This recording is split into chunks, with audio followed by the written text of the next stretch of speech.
Bonjour et bienvenue à une autre émission des Affaires municipales. Nous sommes déjà rendus au mois de juin et le conseil municipal de la ville de Témiscamingue s'est rencontré mardi le 6 juin. On vous l'avait dit exceptionnellement parce que d'habitude le conseil municipal se rencontre toujours le deuxième mardi du mois. Donc bonjour Monsieur le maire. Bonjour Joseph. Alors aujourd'hui on est toujours en compagnie de notre maire Monsieur Pierre Gingras. Alors, la réunion, oui, a eu lieu une semaine plus tôt pour le mois de... Je pense que vous avez une autre réunion, je pense que c'est celle du mois d'octobre aussi, je pense qu'elle est devancée d'une semaine. Deux par année. C'est ça. Donc là, on a vécu la première, donc le 6 juin. OK, donc allons-y. Je pense qu'il y a des sujets pas mal intéressants aussi ce mois-ci, là. Des règlements qui ont été finalement adoptés parce qu'il y a des avis de motion. Alors, passons à travers l'ordre du jour de cette semaine, le 6 novembre. Le 6 juin, pardon, excusez-moi. OK, donc, toujours au début de la réunion, vous avez accepté le procès-verbal de la séance du mois de mai. Ensuite, nous avons passé tout de suite à la sécurité publique parce qu'il n'y a aucun point à l'ordre du jour pour développement économique, touristique, communication, puis loisirs et culture. Donc, je pense que maintenant que tous les les postes sont comblés, ça roule, ça va bien. Donc, la vie est belle au conseil, là? Ça va à la ville? beaucoup mieux. Beaucoup mieux. OK. Bon, allons-y avec sécurité publique. Donc, il y a le règlement 700 concernant la tarification des services du département de services incendie. Donc, vous avez fait l'avis de motion et vous avez présenté. Donc, il y a un très beau tableau, Monsieur le maire, avec tous les... Donc, s'il y a un feu, donc ça concerne le coût pour les différents services. Oui, exact. C'est des tarifs que c'est révisé une fois par année. Et les nouveaux taux à l'heure, les taux de la machinerie. Alors, la main-d'œuvre aussi. La main-d'œuvre. Alors, c'est quelque chose qu'on doit faire à chaque année. OK. Puis comment est-ce que vous fixez, comment est-ce que vous fixez le taux pour augmenter? Donc, il ne doit pas avoir tellement de changements d'une année à l'autre? Non, les véhicules, normalement, ça se compare avec d'autres comme le ministère des Transports. OK.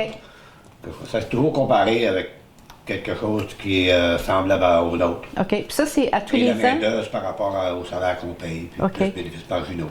Donc, ça, la clarification, là, et la tarification, est-ce que ça, vous renouvelez ça chaque année ou bien c'est bon pour peut-être 1 an, 2 ans ou ça dépend? Normalement, c'est chaque année. À chaque année? OK. C'est rare que le salaire n'a pas monté un petit peu ou bien que les montants changent. Alors, parfait.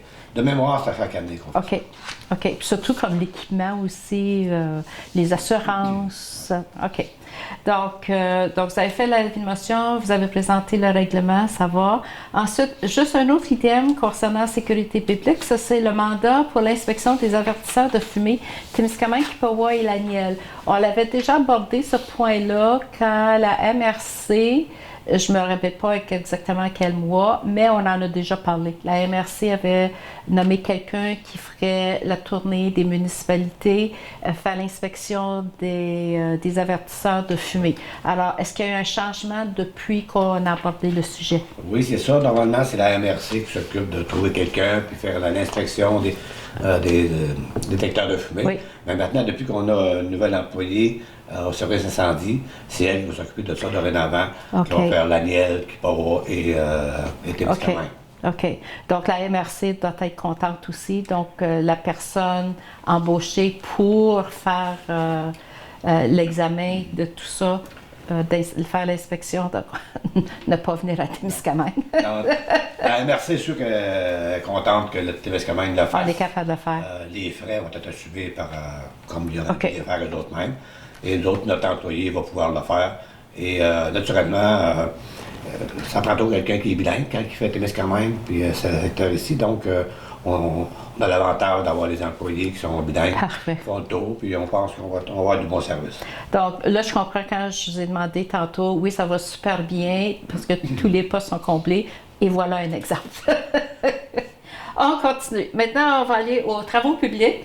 Encore là, concernant le règlement 698, ça ici encore, c'est la tarification des services maintenant du département des travaux publics. Donc, vous avez fait l'avis de motion et vous en avez présenté le règlement. Donc, ça aussi, c'est semblable à ce qu'on vient juste de parler pour les services d'incendie.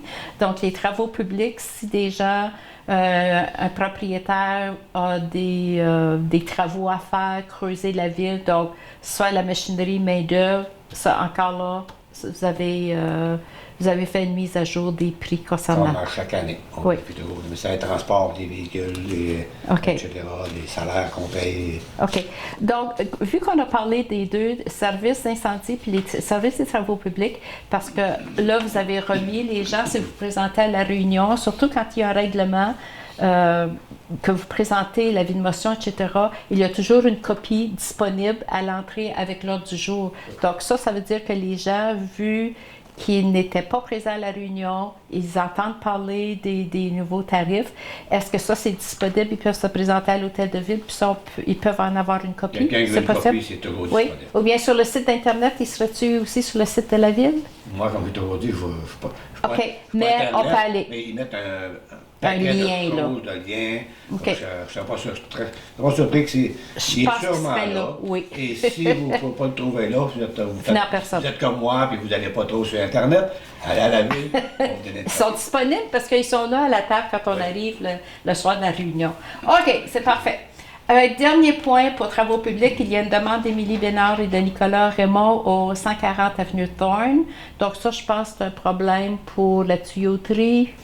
Oui, c'est ça, ils veulent agrandir leur terre, mettre du sable dessus, du gravier dessus. Et si la pipe n'est pas prolongée, il y a un problème. Donc, la ville a accepté de prolonger son tuyau. OK. Faire le lien, le joint avec le tuyau. OK, c'est parfait. Et passons à l'urbanisme. Donc, il y a on peut parler des deux demandes de Rayonier, si vous voulez, en même temps, M. le maire, parce qu'il y a 5 points à l'ordre du jour pour l'urbanisme. Maintenant, on va parler des deux. Donc, la demande de Rayonier concernant la servitude pour pipeline. Alors, si j'ai bien compris, en arrière du musée de la gare, on a la fameuse pipeline encore qui traverse la ville, c'est en bois. Donc, ils demandent une servitude pour pipeline. Donc, j'imagine qu'ils veulent faire des travaux, puis vu que la pipeline est sur le terrain de la ville, ils demandent la permission pour faire les travaux, c'est ça? En servitude, soit qu'ils déplacent ou qu'ils font des travaux sur la pipe. Si c'est sur le terrain de la ville, ça prend une servitude. Comme nous, si on va sur leur terrain, on va demander une servitude. C'est ça qui va arriver pour l'autre demande. Le dernier point, c'était la demande à Rayonier pour l'acquisition du lot, puis le numéro du lot. Là. Donc ça concerne des travaux pour le pont sur la rue Humphrey. Est-ce que c'est ça? Exactement. C'est encore une parcelle de l'eau à la sortie du pont en rentrant vers le musée de la gare. Oui. Juste à la sortie du pont, il y a une parcelle de terrain qui appartient à Ryan. Et le ministère des Transports nous a avisé qu'en l'année prochaine, vous les déjà dit, vous le répéter, qu'ils vont démolir le pont au complet. Et l'année suivante, en 2025, ils vont le rebâtir. Et pour faire des travaux, ils doivent avoir une servitude pour travailler sur le terrain. Puis ils nous ont demandé qu'on... il y a toujours une entente, c'est juste comme un exercice de politesse aussi, d'avoir la permission de travailler. Soit nous autres, puis eux autres, ils nous demandent en retour. OK.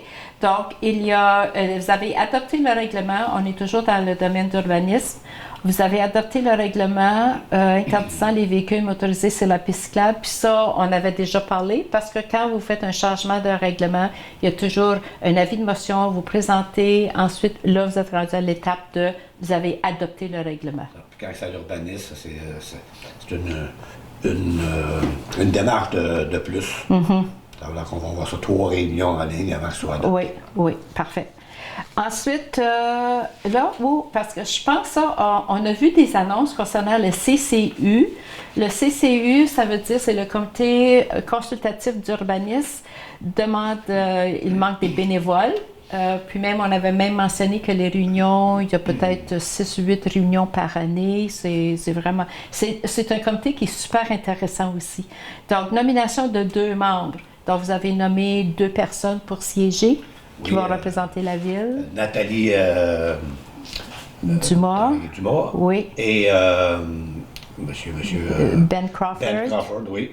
Exactement, pour siéger au comité d'urbanisme. OK. Donc, ensuite, il y a une demande d'achat de M. Michael Turner. Puis ça, c'est un lot. Ça concerne les 4 lots, les 4 maisons qui ont brûlé. Si vous vous rappelez, là, l'incendie que nous avons eu au mois de septembre, il y a quelques années passées, sur la rue Annevic. Donc, c'est est-ce que ça, c'est un des propriétaires, Michael Turner, qui était un propriétaire une des 4 c'est maisons? un des propriétaires OK. dont les maisons ont Ont brûlé. brûlé, oui. Oui, c'est lui. OK. Donc, lui a demandé pour acheter son terrain, puis quelle a été la réponse? Le terrain est à lui, ça. Oui, c'est à lui, ça. Il a demandé l'achat d'un terrain voisin, OK. puis la ville a refusé parce que... On en a déjà parlé aussi. Je pense que la ville on veut les organiser, 4. organiser pour acheter tous les lots que là, il en manque. Il y en a quelques-uns qu'on a déjà achetés. Il reste seulement qu'un lot ou deux à acheter, à acquérir. OK. Et puis, ça va permettre de bâtir peut-être deux blocs de blocs d'appartements là, dans ce coin-là. Donc, considérant que le projet qu'on a de donner l'opportunité d'avoir l'endroit pour bâtir, on a décidé de refuser ta demande. OK. Puis ça va, l'autre c'était la demande de Rainier, puis on a fait une pierre deux coups tantôt. OK, on est déjà rendu à l'administration. Encore là, le premier point, c'est toujours les comptes à payer. Maintenant, pour le mois de mai, je pense que c'est un montant pas mal moyen aussi, là, 415 793,47. Puis on sait qu'est-ce que ça comprend, les salaires, tout ça, là.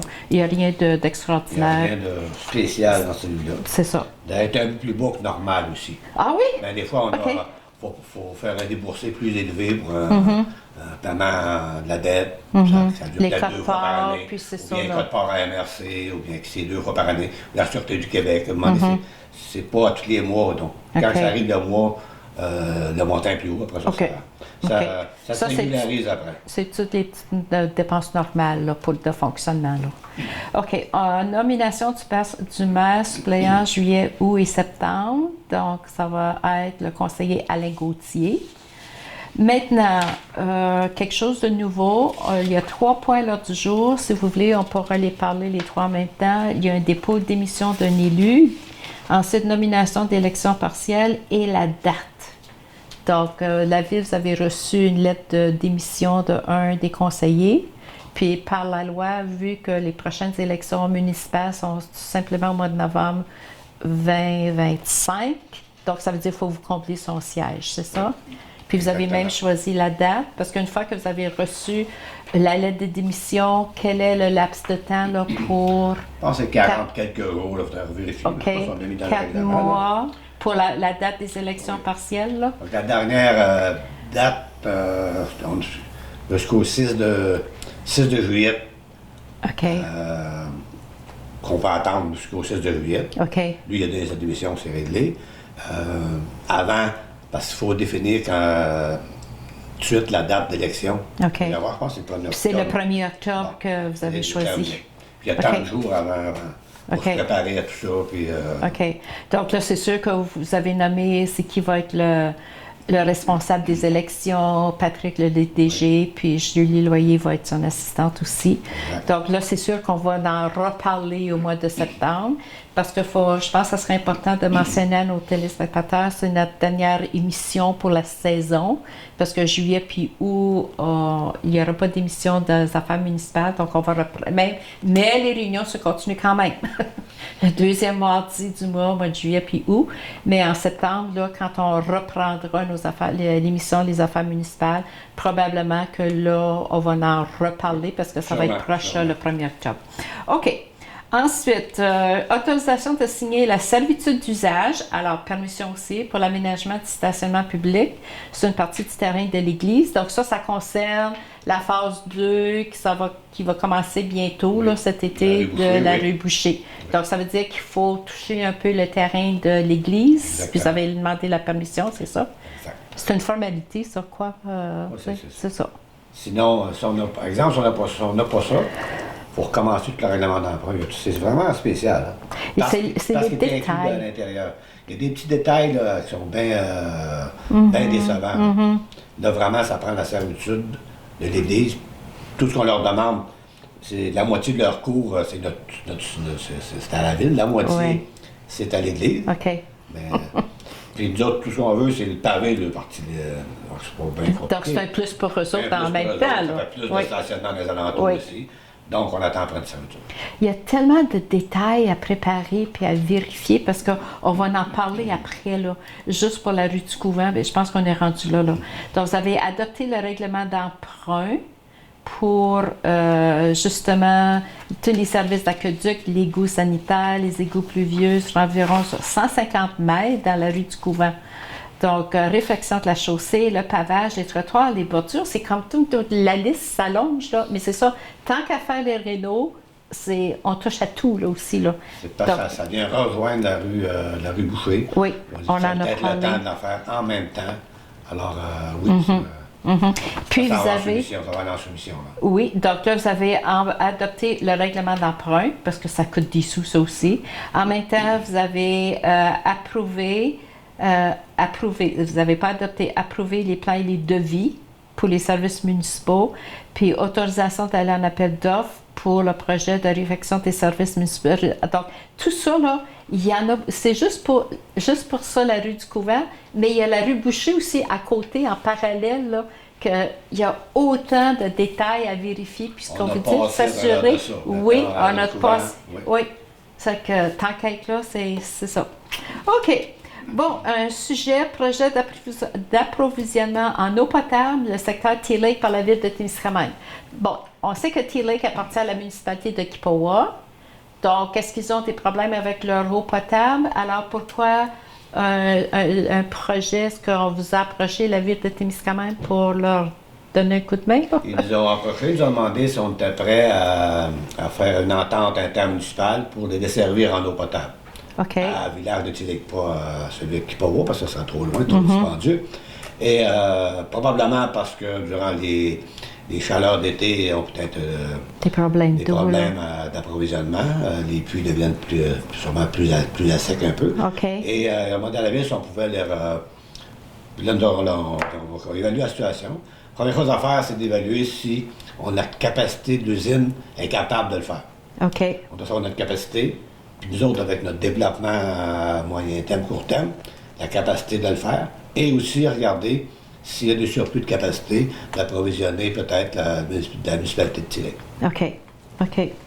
Donc, j'imagine qu'il va y avoir une réponse probablement au prochain, durant l'été. Là. On a demandé que quelqu'un étudie ça pour voir c'est quoi les possibilités. OK. Puis si c'est accepté, donc là, il va y avoir une entente à rencontrer avec la municipalité de Kippawa, puis comment est-ce qu'on s'entend? Avec les affaires municipales, ça prend des vraies bonnes ententes, parce que tu ne fais pas ça dans un coin de table, parce que non. C'est trop important, c'est des gros volumes, donc ça prend de quoi qui est bien structuré. Okay. Donc, c'est toujours avec le ministère des Affaires municipales et les municipalités concernées qui travaillent ensemble pour faire un projet qui soit bon. Ils disent qu'un projet est bon quand tout le monde est satisfait. Ça, c'est vrai, ça. OK. Une autre demande, cette fois-ci, de l'Association des riverains des lacs T et le lac du Moulin. Alors, est-ce qu'il y a un problème? J'ai juste le mot-clé, là, réaménager le débarcadère. C'est une lettre qu'on vous a envoyée. La Ville a reçu la lettre 16 mai, donc réaménager le débarcadère. Bon, ça, c'est la rampe de mes alos qui ont au lac T. Oui. Présentement, la façon qu'elle est placée, c'est difficile d'accès, plus difficile de mettre les bateaux à l'eau. OK. Et t'accroches peut-être le quai d'un voisin. Alors, ils ont demandé si la Ville peut faire quelque chose. Nous autres, la Ville, on a décidé de mandater la directrice des travaux publics, de rencontrer la responsable du comité qui a été nommé là-bas pour le dossier. OK. Et de regarder ensemble c'est quoi les problématiques, puis qu'est-ce qui pourrait être fait. OK. Prochain point. Oh, la Ville. Vous avez besoin des cartouches d'encre, vous avez besoin des imprimantes, vous imprimez beaucoup. Donc, vous avez octroyé un contrat à une certaine compagnie parce que vous louez, j'imagine, l'équipement. Oui, comment ça se fait, ça, à la Ville? Loué, c'est temps par mois, c'est temps par copie, c'est tout ça. Oh, et la compagnie, le contrat qu'on a présentement se termine à la fin de l'année. Mais là, on a l'occasion, avec la même compagnie, de renouveler le contrat plus tôt, avec un meilleur taux, puis des machines d'œuvre. Oh! Alors, c'est ça qu'on va faire. Et c'est important aussi parce que c'est la même compagnie qui vient faire des services aussi à Ryan. Ah, OK. Donc, quand tu as un problème, les gens viennent rapidement régler le problème parce qu'ils sont souvent soit à Ryan, on vient chez nous, ils font ça ensemble, puis c'est proche. Tant qu'à venir, c'est important le ils font service. les Quand deux, ça arrête, c'est cette ça. machine-là, on a besoin que ce soit réparé rapidement. Oui, mais je peux juste m'imaginer aussi à Riam, puis la ville aussi, vous imprimez beaucoup de choses, vous recevez beaucoup de choses, c'est un besoin, c'est une nécessité, là. C'est bien ça. Je pense que oui. OK, là, ça va adopter la politique de numérisation. Donc ça concerne les archives. Donc ça, ce que ça veut dire, avec maintenant, tout se fait là, à l'Internet, la technologie, là, tout se transforme. Donc ça veut dire que les archives, c'est quand même quelque chose qui est super important, puis il faut que ça soit bien protégé, puis en sécurité aussi. T'as raison. Donc, qu'est-ce que c'est cette nouvelle politique-là que vous allez adopter? C'est qu'on doit archiver tout ce qui se passe à la ville. Il y a bien des choses, il faut vraiment que ce soit archivé, il faut que ça reste, il faut que ça demeure, il faut que ce soit protégé. Donc, avec les nouvelles technologies, comme tu dis, Comment conserver ça, là, tu sais, là? Puis là, il va y avoir. Toute la nouvelle technologie va se mettre en place. Et naturellement, ça prend une politique aussi de numérisation. OK, la façon de faire. La façon de le faire, tout est bien détaillé. Et après ça, il y a encore une firme qui va venir nous aider à tout mettre ça en place aussi. OK. Et non, les archives à une ville, c'est très, très important. Mm-hmm. Puis c'est sérieux, puis comme vous dites, c'est intéressant. Il y a une certaine façon de faire. C'est pas juste classé. Non, c'est vraiment là, que ça soit retrouver un sujet quelconque qui s'est passé en l'an X, Y, Z. Là. Que ce soit rapide. Faut que ce soit à fouiller dans tes filières, puis où c'est, puis où. La journée papier n'existe plus. Hein? Ouais. OK. Donc. Ça en prend un petit peu. OK. Mais ça, est-ce qu'il y a des coûts rattachés à ça? Parce que là, est-ce que ça veut dire que vous changez le système informatique ou c'est une mise à jour, qu'elle existe déjà, puis là, ça va être plus Il y a eu une première étape cet hiver. Cet hiver où... oui. OK. Où on a engagé une firme pour venir en place, pour tout regarder nos documents, qu'est-ce qu'on avait dans des boîtes de carton, puis partout. Oui, la ville a fêté ses 100 ans, son centenaire. Là, je dis ça, mais c'est vrai, là. Est-ce que vous avez encore tout ça dans les archives, là? Il y a pas quelque chose dans les archives. Puis là, ils ont fait un premier tri. OK. Avec la firme. Ça, c'est des professionnels, là. Ils savent comment le faire aussi. Pas à travers des... Oui. Ça, là, il faut pas garder ça. OK. Puis là, ils ont fait un premier tri. Là, la deuxième phase, ça va être, ils vont revenir, là, on va numériser ça. OK. Ils ont mis de l'ordre, ils ont fait le ménage, comme puis replacé. Oui, là, ça va être... Intéressant, ça. Wow. OK. Sûrement, on va avoir un suivi à ça. OK. Une demande de don de l'agente Amélie Garot. Donc, je pense qu'il y a une journée organisée pour des jeunes. Oui. Ça, c'est juste une petite aide financière qu'elle a une agente. Donc, ça veut dire, est-ce que ça, c'est la SQ qui organise ça? Bien, c'est le comité des jeunes. Donc, il y a une policière qui est sur le comité. OK. Mme Garot, ça, c'est le comité jeunesse là, de Témiscamingue. C'est ça. OK. Sur le comité, elle veut amener une activité spéciale pour les... Ils ont besoin des sous, là. Oui, on a besoin des sous. OK. Et en passant, c'est une travail d'activité. OK. Parfait. Demande le projet Retour à l'école. Alors, au Témiscamingue. C'est au Témiscamingue, oui. On a eu cette demande-là l'an dernier. Ça, c'est de l'aide financière encore? C'est de l'aide financière qui demande au niveau du comté. Retour à l'école, donc ça dit c'est pour aider des élèves? Les sacs d'école, sinon pas. Okay. Mais on a donné le même montant que l'an dernier, 250 $. OK. Pour participer. Par élève, comme? C'est ça, là? Non? Total. Le total, 250, puis OK. Les autres, ils font le tour de tout le comté, puis ils font... OK. Gestion des ressources humaines. On a 3 points là du jour. Alors, premièrement, vous avez adopté les descriptions de tâches des postes de le technicien comptable et l'adjoint administratif. Puis ensuite, je pense peut-être on pourrait embarquer l'autre point aussi en même temps, si vous voulez, M. le maire. Oui. Toujours dans la gestion des ressources humaines, ça, c'est l'embauche d'une adjointe administrative. Oui. Donc là, vous aviez, je pense, une adjointe administrative, parce que ça, c'est... vous avez adopté, parce que vous avez eu quelqu'un qui est venu vérifier les différentes tâches des employés. Puis là, vous avez adopté en conséquence pour tel poste, c'est ça les tâches que la personne va faire.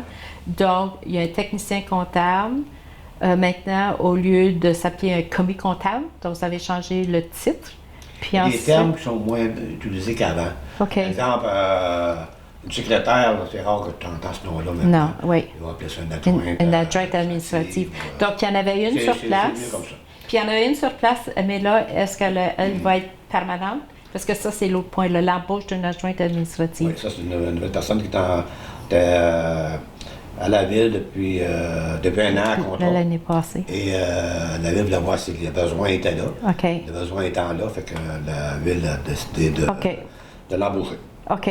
Puis ça, on parle de Nathalie Dumas. Puis on l'a eu quand la ville avait organisé un après-midi, un samedi, la journée des nouveaux arrivants. Oui. Donc, elle était là. OK. Dernier point concernant les ressources humaines. Vous avez autorisé de débourser les montants alloués à la rétroactivité des salaires pour l'année 20, 22, 23. Alors, j'imagine que la nouvelle échelle salariale a été évaluée, puis là, il y a une rétroactivité là, pour les employés suite à ça. Exactement. OK. Bon. OK. Donc ça couvre les sujets que vous avez discutés lors de la réunion du 6 juin. Demande verbale, c'était vraiment tranquille, parce que je pense, juste le message, il y avait un commentaire qui avait été fait d'une citoyenne qu'il y a certains propriétaires qui ne prennent pas soin de leur gazon. Donc, mais ça, c'est à tous les ans, là, M. le maire. Donc ça, on peut passer par-dessus. Mais on encourage fortement les gens de tondre leur pelouse avant que ce soit trop long, parce que je pense que les gens... on fait aussi le village relais ici. Oui, en plus. C'est notre image, notre fierté. On a aussi 4 des fleurons. 4 fleurons. Donc c'est important, parce que c'est pas toutes les paroisses qui ont ça. Ça fait une publicité aussi pour la paroisse. Donc les gens, les touristes, quand ils arrivent, même pour nous autres, on se promène dans la ville, et les touristes qui arrivent, qui voient une ville qui a des fleurs, c'est beau, les pelouses sont tondues, c'est plus agréable. Alors, on demande aux gens de surveiller ça, faire attention. Puis ensuite, il y a un autre point, puis on le vit dans le moment, là, avec les feux de forêt qu'on a. La ville, je pense qu'elle a agi rapidement la semaine passée. Lundi passé, quand vous avez eu les directives de fermer comme le parc aux pommiers, fermer les pistes cyclables. Donc déjà là, on a vu les annonces.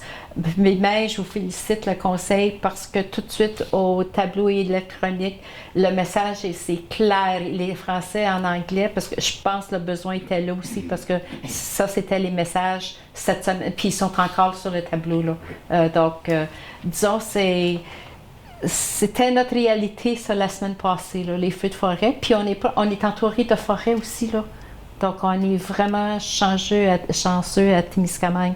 Donc, ça, c'était, j'imagine que le comité des plans des mesures d'urgence était sur place tout de suite, a décidé, puis vous avez agi rapidement. Une fois que, probablement, vous avez eu des consignes aussi à suivre. On avait des consignes à suivre, durant les consignes des feux, la consigne de la Sûreté du Québec, la consigne de... La MRC aussi, là. La faune, oui. Mais on était en avant de ça aussi. On était plus loin que ça. Donc, on dit le directeur des mesures d'urgence, le responsable des mesures d'urgence, Patrick Tanguay-Dumas, a tout de suite réagi et dit on fait une rencontre, puis on va être proactif, on va y aller beaucoup sur la prévention. Donc, parce qu'il y avait des chemins d'accès pour la forêt. C'est sûr qu'il y a 2 chemins principaux, tels que le chemin Maniwaki, le chemin du Hardwood. Les autres étaient la Sûreté du Québec qui était là 7 jours par semaine, 24 heures par jour. Mais il y a encore beaucoup d'accès vers la forêt par d'autres chemins. Donc, nous autres, c'est nos pompiers, le service de sécurité civile, qui ont fait des patrouilles durant toute la semaine pour vérifier les endroits, les chemins où les gens pouvaient rentrer, les aviser que c'est dangereux pour mettre de feu, puis qu'il n'y a pas d'accès à la forêt. On a barré les marinas, le monde pour mettre le bataillon. En tout cas, on était très proactifs là-dessus. Puis je félicite le directeur des mesures d'urgence dans ce cas-là. Puis je pense que les gens, les citoyens ont vraiment respecté aussi. Là. Tout de suite, on a vu comment que la ville, comme vous dites, vous avez été proactif. Tout de suite, là, vous avez agi. Puis je pense que les gens l'apprécient énormément aussi. Là. Oui. Et avec l'appui qu'on a ces jours-ci, oui. Je ne serais pas surpris qu'on entende très, très, très bientôt que les mesures d'urgence telles qu'on connaît présentement vont être débloquées et accès à la forêt pour Témiscamingue. Parce qu'il y a eu rumeur que ça se réglait aujourd'hui. Okay. Mais à la ville, on n'a rien reçu encore. Okay. Donc, mais mais ça va passer la semaine prochaine, ça, oui. ça devra passer. Oui. Ça ne sert à rien de dire aux gens surveiller les gens suivent.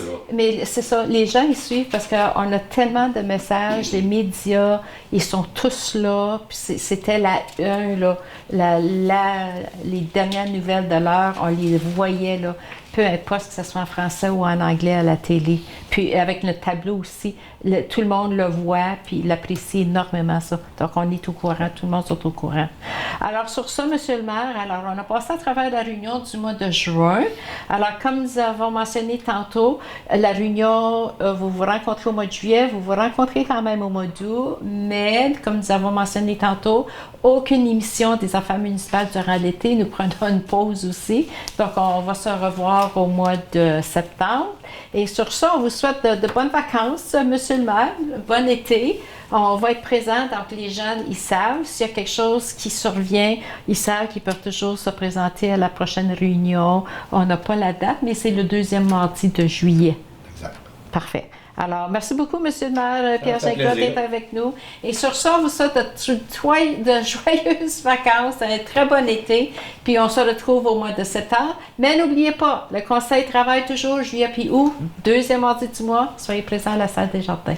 Et sur ce, bonnes vacances.